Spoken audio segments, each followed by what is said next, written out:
કરીશું અને નજર કરીશું કે આવનારા સમાચાર કયા છે।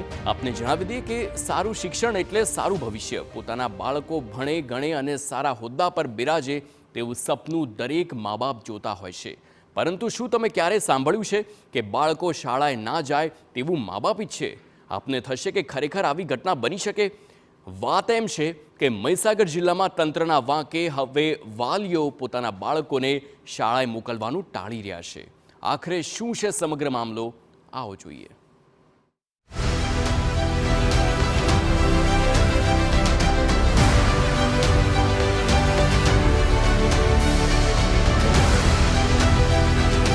અમારી શાળામાં લગભગ 90 વિદ્યાર્થીઓની રજીસ્ટર સંખ્યા છે।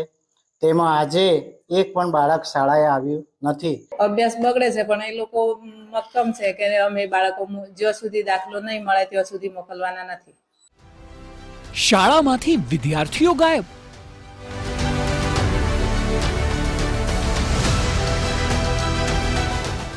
બેન્ચ તો છે પણ બાળકો નથી।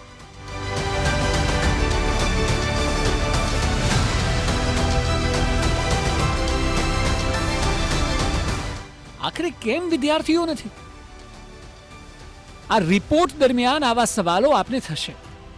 શાળા છે, વર્ગખંડ છે, બેન્ચ છે, ઇન્ફ્રાસ્ટ્રક્ચર બધું જ છે, તો પછી આમ શાળામાંથી વિદ્યાર્થીઓ કેમ ગાયબ છે? અને એમાં પણ વાલીઓ જ ઈચ્છે છે કે તેમના બાળકો શાળાએ ન જાય? આવું કેમ?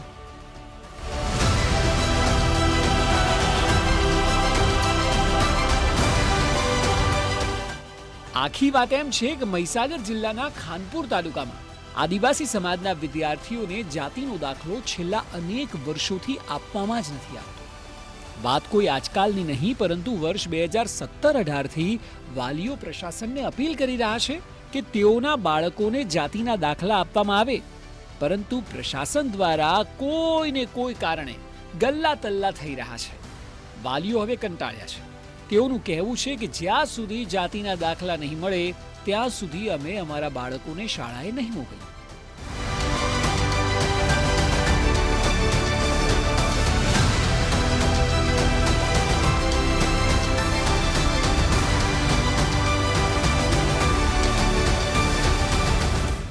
સોમવારે સતત ત્રીજા દિવસે પણ આદિવાસી સમાજ દ્વારા પોતાના બાળકોને શાળાએ ન મોકલીને પ્રશાસન સામેની નારાજગી વ્યક્ત કરવામાં આવી। આપને જણાવી દઈએ કે ધીરે ધીરે આ આખાય આક્રોશને વેગ મળી રહ્યો છે, જેના ભાગરૂપે ખાનપુર તાલુકાની 23 શાળામાં શૂન્ય હાજરી છે, એટલે એક પણ વિદ્યાર્થી નથી। તાલુકામાં વિદ્યાર્થીઓની કુલ સંખ્યા 12,358 છે। તેમાંથી 7,600 વિદ્યાર્થીઓ ગેરહાજર રહ્યા, જ્યારે કે 4,758 હાજર રહ્યા। કુલ 61% વિદ્યાર્થીઓ ગેરહાજર હતા। ધીરે ધીરે વાલીઓનો આક્રોશ વધી રહ્યો છે। તેમનું શું કહેવું છે, સાંભળો। અમે એ કારણસર બંધ કર્યું છે કે સરકાર અમને એસટીના દાખલા આપતી નથી, તો અમારા છોકરો ભણાવીને કરવાનું શું? તો સરકાર અમારી જોડે દાખલા માંગે, છોકરું ભણાવીએ તો કે તમે આ એસટીનો દાખલો લાવો, આલો તો અમે છોકરું તમારું નોકરી લગાડી દઈએ। તો સરકાર અમને દાખલા નથી આપતી અને સરકાર જ દાખલા માંગે છે, તો અમે કઈથી દાખલા આપીએ? એટલે અમારા છોકરોની શાળે મોકલો નથી। આખા ગામને બધે વાલીઓએ, છોકરોના વાલીઓએ ભેળા મળી સંગઠન કરી અને શાળાએ જતો છોકરો અટકાવ્યો છે અને અમે મોકલવા નથી। અને સરકાર અમારી જોડે બહુ અન્યાય કરી રહી છે કે અમને એકી જાતિમાં સરકાર ઓળખતી નથી। અમે કઈ જાતિના છીએ એ પણ ઓળખતી નથી। અમે જાતિના આદિવાસી ભીલ છીએ એ પણ સરકાર અમને ઓળખતી નથી કે અમે બીજા દેશના તો નથી ને, અમને તો અમે ભારત દેશના છીએ એ પણ ઓળખતી નથી સરકાર। સરકાર અમને અંધારામાં રાખી અને ગોળ ગોળ ફેરવે છે। જો સરકાર અમને દાખલા આપે વહેલી તકે અમારી ભાવના છે। અમારે જાતિના જે દાખલાનો જે પ્રશ્ન છે એ જાતિના દાખલાનો પ્રશ્ન ના મળે ત્યાં સુધી અમે પોતે વાલીઓએ નક્કી કર્યું છે કે દાખલાનો નિકાલ નહીં આવે તો લગન અમે છોકરાઓ સ્કૂલમાં મોકલવાના નથી। એવું નથી કે આંદોલન હાલ શરૂ થયું છે। વાલીઓ કહી રહ્યા છે કે વર્ષ 2018થી આ ચાલે છે, પણ એ વખતે નેતાઓ વચ્ચે પડીને સમાજને લડાવ્યા અને ખોટા વાયદા કરીને આંદોલનને પૂરું કરાવ્યું હતું। જે વખતે જે આંદોલન है એ રાજકીય નેતાઓએ અમારા અંદર અંદર ઝઘડાઓ કરાવી, અંદર અંદર જે તે અમુક સંગઠન તોડી પાડી અમારા આંદોલન કે ભાઈ તમને અમને 3 દિવસમાં દાખલા આપી દઈશું, આવું કહી અમને આ અમારું આંદોલન તોડી પાડવામાં આવેલ હતું. એટલે અત્યારે અમે મક્કમથી કહીએ છીએ કે અમારું કોઈ આ વખતનું જે આંદોલન હશે એ અમારું ગાંધી ચિંધ્યા માર્ગે હશે. અમે કોઈ એવી ઉશ્કેરણી કે જનક કે અમે કોઈ કશું કરવાના નથી, પરંતુ અમે ગાંધી ચિંધ્યા માર્ગે અમારું આંદોલન ચાલુ રાખીશું. જો કે લવાના પ્રાથમિક શાળાના આચાર્ય એ કહી રહ્યા છે કે ગામમાં જઈને વાલીઓને સમજાવવાનો પ્રયત્ન કર્યો, પણ વાલીઓએ અમને લેખિતમાં આપ્યું અને એ લેખિત અમે અમારી વડી કચેરીએ મોકલી દીધું. હવે ત્યાંથી કોઈ પ્રત્યુત્તર આવી જ નથી રહ્યો અને અહીં વાલીઓ પોતાના બાળકોને મોકલવા નથી માંગતા. તમે તમારી ઉપલી કચેરી જાણ કરી છે આ બાબતે? હા, જાણ કરી છે. એમને ગામ લોકોએ લેખિતમાં આપ્યું છે. એ લેખિત લઈને અમે જાણ કરી છે તાલુકામાં. ત્યાંથી શું કહેવું છે તમારા ઉપલા અધિકારીઓ શું કહેશે? ત્યાંથી કોઈ જવાબ મળ્યો નથી. એવું નથી કે વાલીઓ અચાનક આંદોલન પર આવ્યા હોય. 3 મહિના પહેલા પણ મામલતદાર કચેરીએ આવેદનપત્ર આપ્યું હતું અને કહ્યું હતું કે જો અમને જાતિના દાખલા નહીં મળે તો બાળકોને શાળાએ નહીં મોકલવાના. જો કે તે છતાં પણ કોઈ જ જવાબ ન આવ્યો અને તેઓ આંદોલન હવે કરી રહ્યા છે. જો કે લુણાવાડાના ધારાસભ્ય ગુલાબસિંહ ચૌહાણે સરકાર પર પ્રહાર કર્યા.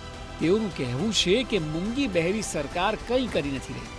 તેઓએ તો ખાસ શિક્ષણ પ્રધાન કુબેર ડિંડોર પર આરોપ લગાવ્યા કે આ વિસ્તારથી જ તેઓ આવે છે, છતાં અહીં વિસ્તારના લોકોના, આદિવાસી સમાજના લોકોના સામાન્ય હકની વાત પણ નથી કરતા. આ અંગે વિધાનસભામાં પણ મેં ગઈ સાલ રજૂઆત કરેલી, પણ આ બહેરી મોગી સરકાર કોઈ પણ પ્રકારે કોઈ સાચા જવાબો આપતા નથી. ગુજરાત સરકારમાં આ જ વિસ્તારના કેબિનેટ મંત્રી કુબેરભાઈ ડિંડોર આજે શિક્ષણ અને આદિજાતિ મંત્રી છે. લોકો મોટી આશા રાખતા હતા કે આપણા મંત્રી છે, જેથી આ અંગેનો પ્રશ્ન વહેલી તકે નિરાકરણ થશે, પરંતુ મગનું નામ મરી એ પ્રમાણે કુબેરભાઈ કંઈ પણ શબ્દ બોલતા નથી. આ મામલે સવાલો અનેક ઊભા થઈ રહ્યા છે. આટલા વર્ષોથી આદિવાસી સમાજ એક સામાન્ય વાત સીધી રીતે ખબર પડી જાય તે રીતે કહી રહ્યું છે, તો તેને કેમ ગણકારાતું નથી? એક તરફ સરકાર ભણશે ગુજરાતની મોટી વાતો કરે છે અને બીજી તરફ આદિવાસી વિસ્તારોમાં બાળકો માત્ર પ્રશાસનની બેદરકારીને લીધે ભણવા નથી જઈ શકતા. આ કેમ નથી દેખાતું? આદિવાસી વિસ્તારોમાં હવે લોકો અભ્યાસ કરતા થયા છે, એ ખૂબ સારી બાબત છે અને એટલે સરકારની જવાબદારી છે કે શિક્ષણનો આ રથ કોઈ પણ ભોગે અટકવો ન જોઈએ.